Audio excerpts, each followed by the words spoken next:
大家好，歡迎翻嚟大米講馬專攻第一場，聽日5月24號星期日沙田馬場跑11場草地日賽，頭場一跑時間中午嘅12點半鐘，跑到呢用全闊 A 欄嘅。咁今日星期六馬會場地預測係好地嘅，咁聽日呢係大賽日啊，跑冠軍暨遮打杯，過往就叫做跑馬王嘅。咁依家時勢易咧，都唔係叫跑馬王噶啦，呢一場唔係一戰定馬王噶啦。咁但係咧，遮打杯都係一場舉足輕重嘅國際級賽嚟嘅，尤其是對長途馬王浪漫勇士嚟講，因為年長馬三冠遮打杯係最後一關，浪漫勇士8歲高齡啦，已經贏咗第一同埋第二關，董事杯同埋香港金杯，到底可唔可以再下一城？成為三冠王攞埋個特別獎金呢，聽日真係非常重要。咁啊，聽日咁重要嘅一場賽事，浪漫勇士嘅練馬師沈集成梗係要揾翻浪漫勇士嘅最佳拍檔麥道朗過嚟香港幫手啦，係嘛？爭取個特別獎金同埋8歲咁年長啦，都可以保持到咁好嘅狀態、咁好嘅作戰水準，再攞一次三冠大賽。都唔係一件容易嘅事，過往只係得翠河同埋澳遊氣泡可以做得到啫。到底浪漫勇士可唔可以做得到呢？聽日自有分曉啦。聽日沈集成除咗當然好緊張，浪漫勇士可唔可以攞到遮打杯啦？係嘛，贏呢個三冠大賽尾關啦。因為過往呢，三冠大賽可以做到三冠王得2隻馬啫，就係翠河同埋澳遊氣泡。咁到底浪漫勇士可唔可以憑8歲高齡攞一次三冠王呢？都真係一個都有少少問號啊！因為佢跑2400呢都未贏過嘅，跑過一次2400，跑過一次遮打杯，就係跑第2輸俾象王嘅。咁啊，聽日都好緊張啊，成哥。除咗緊張浪漫勇士可唔可以攞到三冠大賽尾關之外，佢本身呢，聽日都11隻馬咧，10場賽事都有參與啊！出11隻馬，都係好想即係憑聽日嗰首馬喺練馬師龍虎榜可以睇下可唔可以拋離方仔同埋廖康銘啊、呂健威呢啲咧，將即係喺榜首練馬師嘅領先位置咧進一步擴大嘅。咁啊，成手馬一齊出擊，麥道朗又嚟幫手。到底麥道朗可唔可以即係幫阿成哥將冠軍練馬師即係個榜首位置鞏固一下呢？第一場賽事就有一隻即係都幾有機會嘅馬交咗俾麥道朗騎，係咪可以第一場先開個頭炮飲啲啖頭啖湯呢？一齊去片睇睇啦！喺節目開始之前，一定要呼籲下大家訂閱大米講馬。呢個台咧嘅節目好多人睇，咁但係咧訂閱人數咧就仲未達到理想水平，所以如果支持大米，一定要訂閱大米講馬，同埋咧俾呢條片一個 like， 加埋咧分享呢條片出去 ，share 條片俾大家嘅朋友。咁啊，當然可以留言支持一下我嘅，咁啊俾啲心心啦、表情符號啦，或者笑面啦，都係對我一個好好嘅支持嚟嘅。好啦，咁啊，事不宜遲，先睇睇第一場係最低班次5班跑1600米中距離賽事嗰個排位表，出馬好踴躍噶啦，嚟到季尾啲5班賽事出馬係滿額14隻。我睇報名表咧，嚟緊禮拜3咧一場短途谷草賽事，唔好話即係打黃牌出唔到啊，攞到保護權都出唔到啊，所以5班其實係咪真係需要俾多一場半場呢？等啲5班馬都有機會逃出生天啦，係咪先？馬會嗰個賽事編排方面係咪可以即係喺嚟緊嗰啲賽事可以拆都拆一拆，等啲5班賽區唔好咁容易就做狗餅啦，係嘛？其實啲12、13、14號呢3隻都唔係完全冇能力嘅5班馬嚟嘅，即係東方魅影啦、極速之子同埋勁爽都未至於要淘汰，都有啲用㗎。咁係咪要俾啲機會呢啲馬請英有門呢？係嘛？減分又減得快，跑啲233又唔加分，即係好似隻東方明咁，上一次跑第二1分都唔加，咁人哋點救馬咧？唉，即係我都有陣時候都有啲嘆息嘅，真係覺得其實呢啲係有用嘅馬嚟噶嘛，喺5班。咁啊，唔好講題外話啦，講翻呢一場5班16米嘅中距離賽事啦。咁啊，14隻馬嚟講，嚟到季尾，即使聽日跑 A 欄全闊跑道同埋有大賽，即係我唔知馬會灑水灑幾多啊，喺條草地跑道應該比較公平少少嘅，唔至於完全冇得追嘅。咁但係到季尾，咁啊都兵疲馬乏啊，啲5班老傷病弱殘都有嘅，真係鬥爬嘅場合咧，都係要唔好留得咁後，擺得太後嘅馬要後追都係好難嘅，難越雷池半步，可能追翻嚟都係445嘅啫，或者真係完全追唔到都未定。咁所以咧都係傾向即係揀一啲咧可以跟前首位啦，同埋可以沿途咧走1、2碟，唔好咁蝕位嘅賽區，或者係一啲喺4班落嚟5班，即係初落5班喺個班次上咧係凌駕於其他對手嘅賽區。咁啊，呢一場頭先喺封面都講咗啦，沈集成爭冠軍都依家都司馬超資深，路人皆見噶啦。聽日出11隻馬，咁啊，到底可唔可以擴大嗰個冠軍練馬師榜首嗰個領先優勢咧？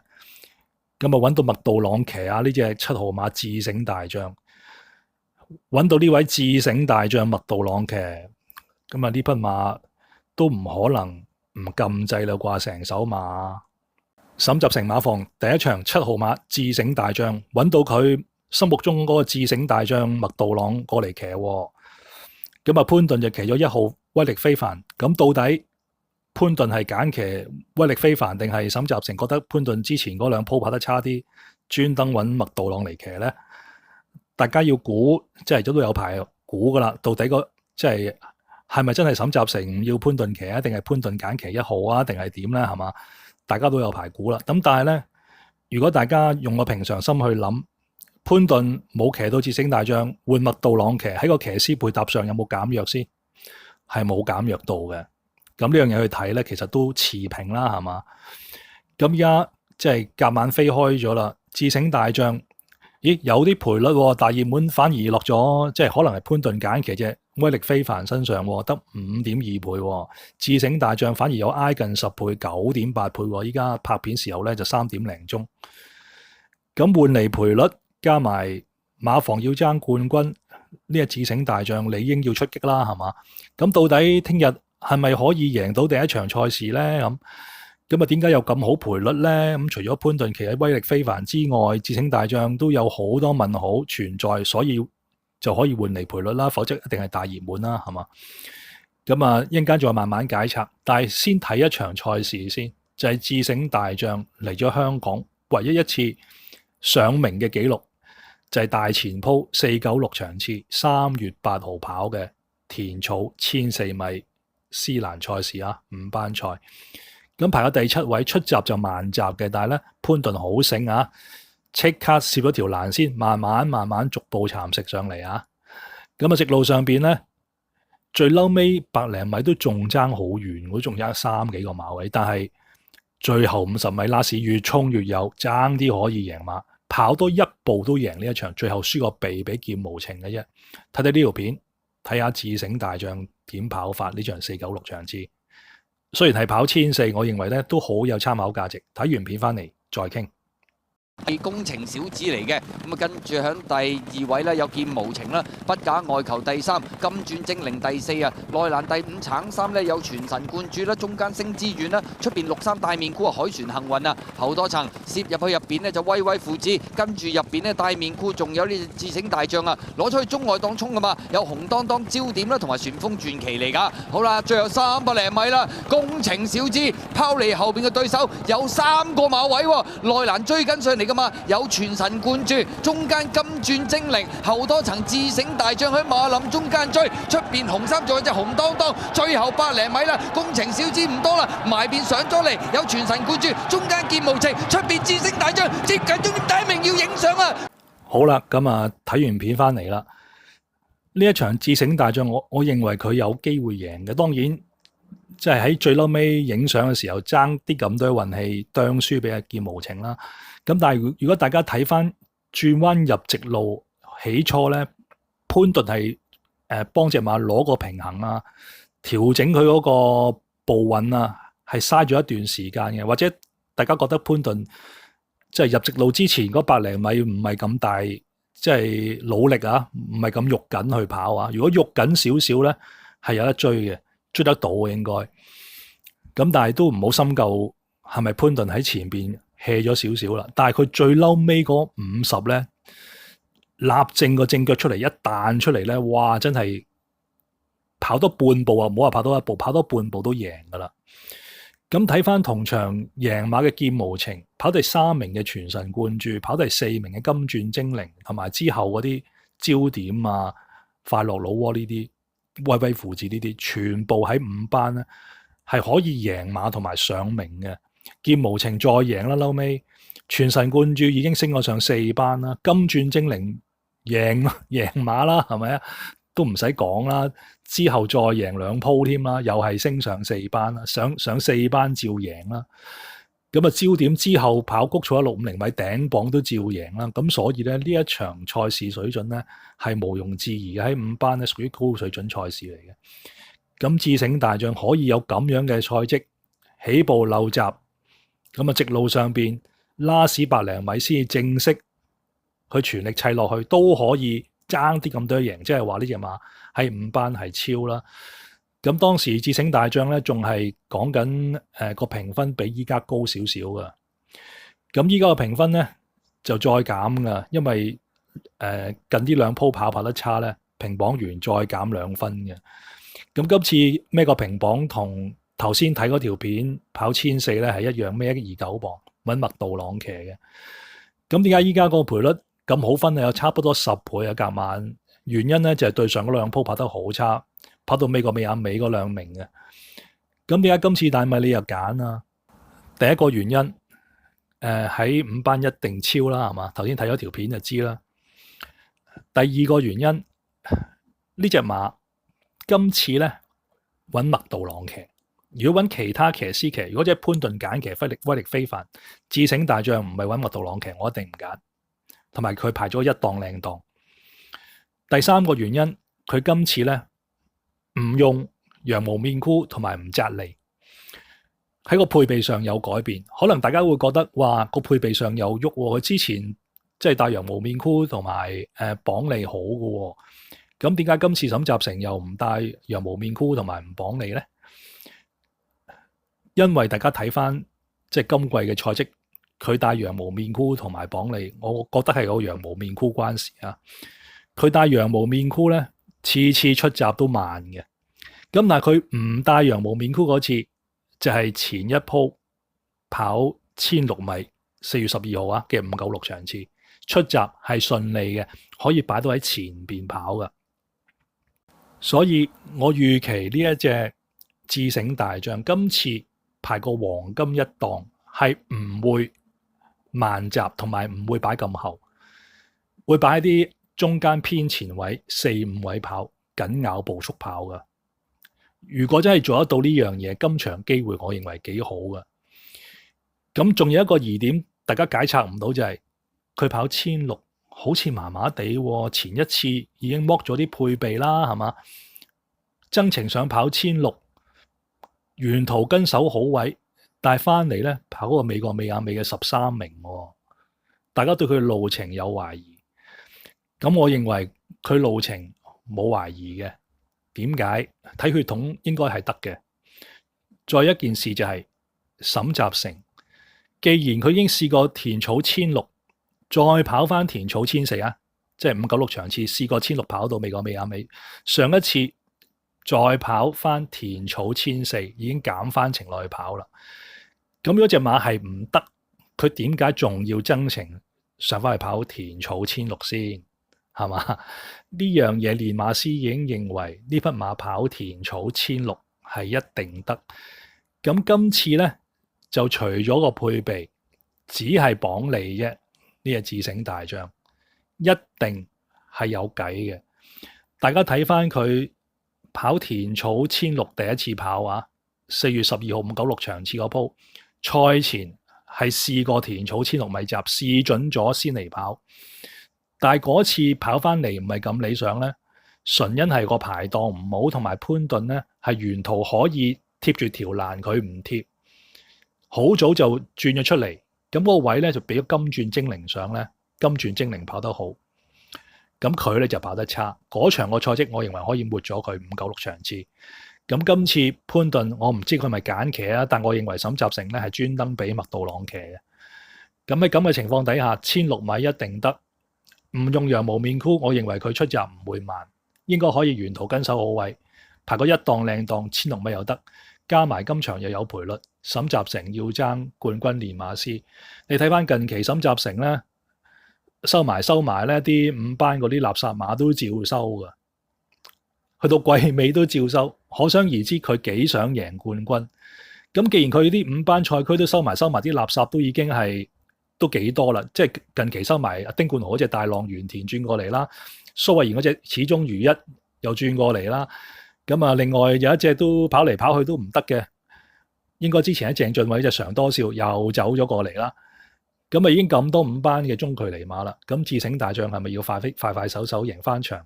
升上4班咩輕磅再玩過呢？同阿沈集成爭取成績呢？練馬師唔會無的放矢，佢今場攞咗個保護權嚟跑嘅，可以等到半個禮拜再跑翻田草1400都唔等啦。喺呢一場1600米配合其他馬嚟出擊呢，頭場有賠率，我認為智醒大將應該要優先考慮，有賠率 win pay 搏佢先做馬膽。好啦，咁啊馬膽揀咗啦，睇翻個排位表啦。咁啊，即係大米一向都係咁噶啦，大膽假設，小心求證去做分析。如果分析得啱，就應該有機會跑出嚟啊。同埋最緊要有翻一個咧，係落飛空間俾啲馬繼續做嘢啦，係嘛？同埋即係跑出嚟咧，仲係有多少分頭，咁先至符合嗰個博彩原則。咁啊，馬膽揀咗啦，希望分析得啱啊，揀咗7號智醒大將。咁配腳方面可以點揀？我諗呢隻馬係比較穩健啲嘅配腳之選，咁可惜排檔咧就排咗一個唔係特別太理想嘅中間偏外檔8檔，咁但係都應該唔阻佢個爭勝決心嘅，因為仲有啲評分喺手。呢一隻咧都係爭冠軍啊！廖康銘馬房嘅6號神驅馬靈，廖康銘馬房6號神驅馬靈。咁啊，我以為呢隻馬應該係大熱門嚟嘅，咁點知而家開咗飛幾個鐘咧，大熱門就1號威力非凡，反而神驅馬靈都唔係大熱門，而家係次熱門，可能即係賣多幾個鐘都會變大熱門噶啦。因為呢隻馬個近績咧非常之好，尤其是都喺挨近季尾時分先至由伍鵬志轉過嚟廖康銘嘅，今年2月先至轉倉，咁啊3月18號轉倉初出，得1個月多啲時間啫嘛。已經可以轉倉初出，即刻贏谷草1,650米喎，真係都唔簡單㗎，係嘛？咁之後再跑2鋪，跑谷草1,650米，同埋一場嫌短嘅田草1400，繼續可以上名嘅咩重磅。咁今場跑翻佢首本路程嚟㗎，田草1600，上一季就係啦，一落5班跑田草1600，即刻贏馬姿態輕鬆啊！咁所以呢，都確認呢隻馬喺5班一定超啦。其實喺4班呢，都能夠孭輕磅贏到啊！我認為，咁所以呢一場賽事係個8檔撐少少啫，同埋對手都比較強啲。如果唔係呢，都真係可以穩袋一場冠軍㗎。廖康銘，咁啊依家爭冠軍真係都唔得㗎，拎查所有嘢都拎出嚟搏㗎啦。咁既然第一場沈集成有隻馬喺度，如果沈集成再贏呢，就再俾佢掟甩一場。如果佢可以贏到啊廖康銘呢個神驅馬靈，一此消彼長得下就連追2場，依家落後沈集成2場㗎，呢一場都係關鍵一戰嚟，可能係咁，所以咧應該搏殺心意都無疑問㗎。現時神驅馬靈平38分啊，即係轉咗倉之後一冠一亞一季加咗幾分上去，平38分呢，先至係上一季佢贏馬水平。大家睇到啦，熒幕最底嗰格。上一季就係啦，38分落嚟5班贏馬升班之後，翻上去跑4班嘅1650米谷草咧，再跑到第2、第3， 2次第二，一次第三，大家睇翻上一季嘅賽績就知㗎啦。48分評分繼續可以喺4班1650米入 Q 啊！咁所以呢隻馬呢，其實係無懼升上4班，上4班咩輕磅繼續係可以得嘅。嚟到廖康銘馬房之後呢，個操練狀況呢就越操越好啊！咁今場呢，其實如果你話即係買個 pace 比較穩健啲嘅，應該係神驅馬靈嘅。咁但係呢，就一定熱㗎啦呢隻馬，但係呢，就唔拖唔得。咁博條單棍第一場，兩位喺榜首都好有機會咧，成為今屆嘅冠軍練馬師嘅人物。沈集成搭廖康銘呢一條單棍，我認為必須要買。好啦，咁啊揀咗兩隻啦，博條單棍就博7搭6啦。咁啊會唔會再揀多隻咧？原先我諗住就係介紹7號搭6號嘅啫，介紹兩隻嘅啫。咁但係後尾諗下，可能有一隻可以推翻全局嘅馬喺度。咁啊，最初即係去諗呢樣賽事嘅時候咧，都係諗一啲可以擺前首位啦。開場都講咗，同埋咧喺4班落5班初降班有能力贏晒嘅馬啦，係嘛？咁最後篩選咗，除咗7號同埋6號之外咧，就係1號威力非凡、4號手到再來同埋5號鐵甲速龍。係呢5隻啫，咁啊，即係5號鐵甲速龍都唔使講噶啦，即係喺1月份呢隻馬幫手贏過錢嘅，咁自然即係喺個心裏邊對佢有好感啦，係嘛？咁今次又抽到個靚檔二檔咧，亦都可能有一個幾好嘅形勢，沿途有機會貼到欄，咁啊，但係睇嚟近況咧，都唔係特別太理想，同埋個進度咧都係一啲徘徊啲。咁啊，加埋個天氣咁炎熱咧，我都驚呢隻即係英愛馬咧喺咁炎熱嘅天氣咧都有啲影響都未定。咁另外4號手到再來一出閘就放出嚟㗎啦。咁係咪即係一開閘放出嚟就可以收錢咧？咁呢隻馬即係過往都有好嚴重嘅喘鳴症嘅根底喺度嘅，都係有啲驚驚地啦。咁1號威力非凡。嗱，呢個就最大問號啦！喺4班落5班，喺4班都有力贏嘅呢隻馬其實。咁但係佢4班落5班呢隻馬咁輕，即係咁細型嘅體格嘅馬咧，即係1020磅左右啦，要孭個135磅係有個顧慮嘅。咁但係可能真係潘頓揀嚟騎喎，同埋今次抽到個4檔靚檔，喺配備上又有喐動喎，初戴眼罩同埋初綁嚟喎，呢隻馬過往都係㗎，出閘就係會慢一慢嘅。戴咗個眼罩，有機會幫佢守到好位嘅，咁所以最後咧，我都係揀一隻有機會可以贏晒嘅馬，就係1號威力非凡。話唔定潘頓係揀馬嚟騎，同埋呢隻馬個質素真係喺呢度咧超嘅，咁所以最後揀埋佢啊。好啦，咁啊，最後睇埋嗰個賠率表啦，咁啊開咗飛3個鐘鬆啲啦。咁啊，7號智醒大將9.7倍 win 3.9倍位置啊，有啲分頭，有啲落飛空間啊，加做馬膽啦。咁啊，配腳第一隻博條單棍6號神驅馬靈啦，6搭7 23倍 Q 9倍位置 Q 啦。咁啊，再揀多隻有能力贏晒嘅，暫時喺獨贏咧係大熱門嘅1號威力非凡，但係估計有機會咧會個飛咧升翻上去，唔係大熱門嘅，應該估計大熱門係神驅馬靈嘅，比較大機會係佢啊。咁啊，條1搭7，都有20倍 Q 8倍位置 Q 嘅，咁啊唔算太乏味啊。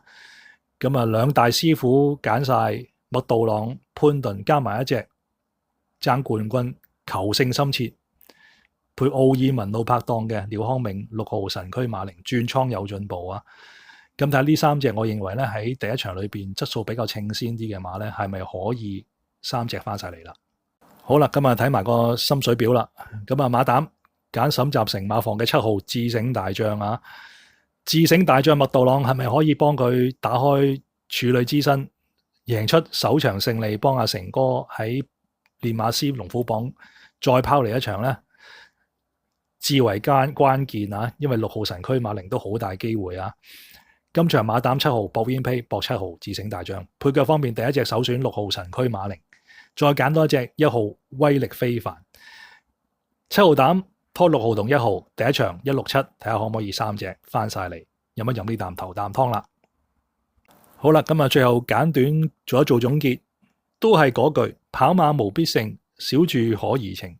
雖然今期即係飲呢啖頭啖湯嘅信心都有啊，大米咁，但係呢，始終跑馬行船跑馬三分險啊！分析得啱，亦都要臨場騎師發揮得好，冇意外出現先得啊！咁所以呢，買馬都係要講求一個值博率啊，千祈唔好孤注一擲，瞓身落去隨時傷身啊！小注可怡情，測試下運氣，第一場賽事贏到，後邊就可以有啲馬本玩下啦，係嘛？祝願大家聽日11場賽事咧都能夠順順利利，贏錢而回，贏多啲。下一次再會，拜拜。呢條片咧係想向大家介紹一下2024至25新馬季大米港馬會員計劃嘅詳情。大米港馬嘅會員計劃一向秉承住純粹支持、隨緣落座呢個原則。如果大家經濟能力唔許可嘅，就唔需要加入成為會員。大米港馬幾個頻道咧都有不同類型嘅免費節目提供俾大家嘅，只需要訂閱本頻道，睇下啲片嘅廣告同埋留言支持咧，已經係對我好好嘅支持嚟噶啦。咁但係如果大家真係能力許可的話，有經濟能力嘅就不妨支持一下大米，加入會員計劃。有意加入成為會員嘅朋友，只需要喺 YouTube 搜尋大米港馬，咁啊呢一個係手機個界面嚟嘅。咁啊嚟到大米港馬嘅主頁面咧，就可以撳一撳訂閱先，以便日後成為會員之後咧，接收會員片嘅信息，同埋咧要將即係嗰個鐘啊調校成為黑色，接收所有通知。咁啊訂完閱之後咧，就可以撳一撳右手邊呢個加入掣。之後咧就可以揀選唔同嘅會員級別啦。大米港馬訂立咗5個唔同嘅會員級別，而最低嘅會員級別咧就係基本會員，月費係150蚊。基本會員有乜嘢會員福利咧？咁啊，當然係可以睇到會員版嘅心水推介片啦，喺熒幕最底見到啦。但係咧，基本會員只係能夠睇到每個月4次本地香港賽事嘅會員版心水推介嘅啫，即係每個禮拜咧會睇到一次，梅花間竹咁樣去出。第一個星期會係日賽，下一個星期咧就係夜賽，如此類推。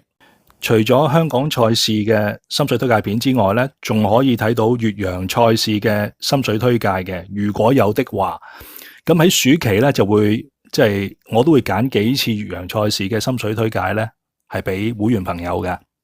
如果大家想睇晒所有嘅會員版心水推介片，包括本地賽事同埋越洋賽事的話咧，就要加入高一個級別，叫做超級支持會員，月費咧係港幣200蚊。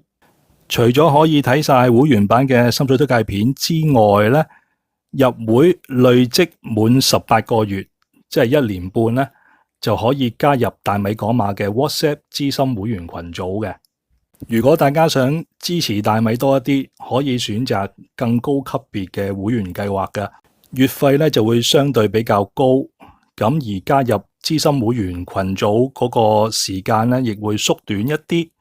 咁大家咧可以因應自己嘅經濟情況，選擇加唔加入更加高嘅會員級別。但係咧，更加高嘅會員級別嘅福利咧，同超級支持會員嘅級別咧係一樣嘅。個差別咧只係加入 WhatsApp 資深會員群組嘅時間咧係縮短啲嘅啫。如果大家選擇啱自己合適嘅會員級別咧，撳個加入掣去支付咧就 OK 噶啦。喺 YouTube 完成咗支付程序，正式成為會員之後咧，不妨喺大米港馬任何一條片留言，咁咧喺呢個名嘅前邊咧就會有一個會員徽章嘅。會員徽章咧係會按你嘅年資咧慢慢遞升嘅。如果初入會咧就係左上角最頂嗰個紅色底嘅冰冰符號嘅。當然大家最關心嘅就係會員片幾時會播啊？我就定咗個播出時間嘅，就係賽事日之前一晚11點半鐘，日馬同埋夜馬都係一樣噶啦。而 YouTube 喺我上傳咗會員片之後咧，亦都會即時通知各位會員去睇片嘅。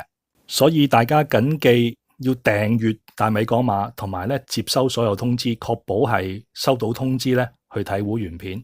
咁如果大家收唔到通知，按翻呢個時間嚟到主頁面咧，都可以喺主頁面咧有一欄係會員片嘅，咁你撳入去睇都得噶啦。最後大米再一次感謝大家一直以嚟對大米講馬會員計劃嘅支持，希望大家都能夠踴躍支持，成為會員嘅一份子。喺會員片咧再見到大家，亦都祝願大家嚟緊嘅新馬季咧可以場場勝利，收穫一個豐盛嘅馬季。我哋會員片再見啦，拜拜。